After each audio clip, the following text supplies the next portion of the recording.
मस्जिद के अवैध कब्जे पर बुलडोजर चल गया। लेकिन ये योगी का बुलडोजर नहीं था, बल्कि एमसीडी का बुलडोजर था, जिस पर आम आदमी पार्टी का कब्जा है।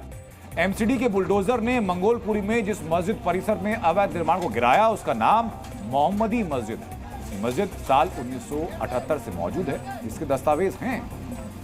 लेकिन एमसीडी ने अवैध निर्माण बताकर के इस मस्जिद के सामने के हिस्से पर बुलडोजर चलाया, जिसमें वजूखाना और टॉयलेट बना था। एमसीडी के मुताबिक मस्जिद में यह जगह अतिक्रमण करके बनाई गई। जब एमसीडी की टीम मस्जिद के अवैध निर्माण को गिराने के लिए बुलडोजर लेकर वहां पहुंची तो स्थानीय लोग गुस्सा हो गए और बुलडोजर के सामने खड़े होकर प्रदर्शन करने लगे।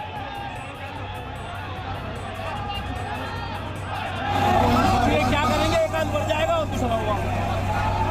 हम आपकी बात को कोऑपरेट कर रहे हैं, सुबह से आप जो कह रहे हो आप वो मान ले। आपने कहा यार तोड़ने में तोड़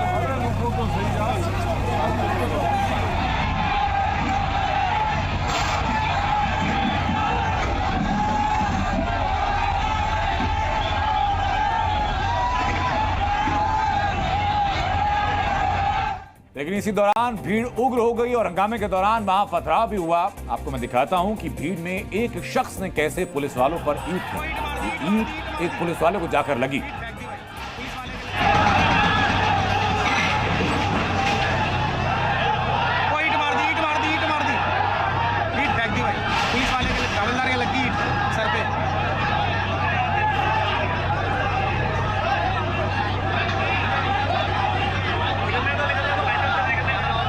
तो लोगों का विरोध और हालात बिगड़ने की आशंका को देखते हुए एमसीडी का बुलडोजर मस्जिद के पूरे अतिक्रमण को हटा नहीं पाया और बीच में ही वापस लौटा।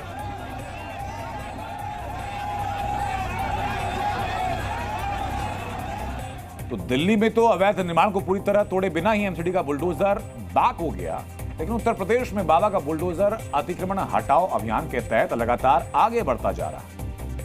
लखनऊ के अकबर नगर में अवैध इमारतों को गिराने के बाद अब योगी का बुलडोजर रहीम नगर, अबरार नगर, खुर्रम नगर और पंत नगर पहुंचने वाला है, जहां अतिक्रमण को साफ करने का क्लियर मैसेज सीएम योगी की तरफ से आ चुका है। ये सारे इलाके अकबर नगर की तरह ही कुकरेल नदी के फ्लड एरिया में अवैध तरीके से बसे। अब जल्दी सिंचाई विभाग इन इलाकों में लोगों को नोटिस जारी करेगा और लोगों को घरों को खाली करने के लिए कहने वाला है, जिसके बाद यहां भी बुलडोजर एक्शन शुरू होगा। लेकिन इन इलाकों में किसका मकान बचेगा, किसका गिरेगा, इसका पता लगाने के लिए लोग सरकारी दफ्तरों के चक्कर काट रहे हैं। योगी के बुलडोजर का कुकरेल नदी के किनारों पर कब्जा करके बने इलाकों में कितना डर है, इसका ट्रेलर आपको दिखाते हैं। बहुत सब घबराहट में हैं। बिल्कुल इसी तरह की कोई बात हुई है, कहीं आप जाएंगे बात रखने अपनी? नहीं, जाएंगे, मुख्यमंत्री जी से भी मिलेंगे, सिंचाई विभाग के अधिकारी से भी मिलेंगे और बाकी अगर वहाँ से एलडीए या कहीं भेजते हैं तो वहाँ भी मिलेंगे, अपनी बात रखें। इसी तरीके का आपको मन में डर है क्या कि आपका घर नदी के पास? तो वही जब बातें सुनेंगे तो डर तो वही है भैया। ये अकबर नगर को पूरा ढहा दिया गया, क्या आपको लगता है कि बस सुन के तो डर लग ही रहा है, उसमें कहने की क्या बात है। कि जिसके पास वैध कागज है, आज सब लोगों के पास रजिस्ट्री है, लोगों ने लोन लिया है लाखों रुपया दे दे करके, सीवर लाइन है, पाइप लाइन है, बिजली की लाइन है। सरकार अगर मनमाने ढंग से कुछ करना चाहती है तो अदालत के सिवा हमारे पास और कोई चारा नहीं है। सरकार केवल अवैध के नाम पर हम लोगों का शोषण करना चाहती है। कोई नोटिस नहीं, बस सिर्फ आए वो देखते हुए चले गए हैं। किनारे किनारे का उन्होंने क्या किया ये हम लोगों को नहीं मालूम, लेकिन हम लोगों से पूछा कुछ नहीं उन्होंने, सिर्फ वो आके देखते हुए चले गए। इसकी रजिस्ट्री है, दाखिल खारिज है, सब कुछ है। सिंचाई विभाग से भी दस्तावेज? सिंचाई विभाग से भी दस्तावेज हैं और राजस्व से भी दस्तावेज हैं इसके। जो असमंजस की स्थिति वो ये है कि वो जो 50 मीटर बता रहे हैं कि 50 मीटर तक कहाँ आए, तो कहाँ से 50 मीटर आप आएंगे?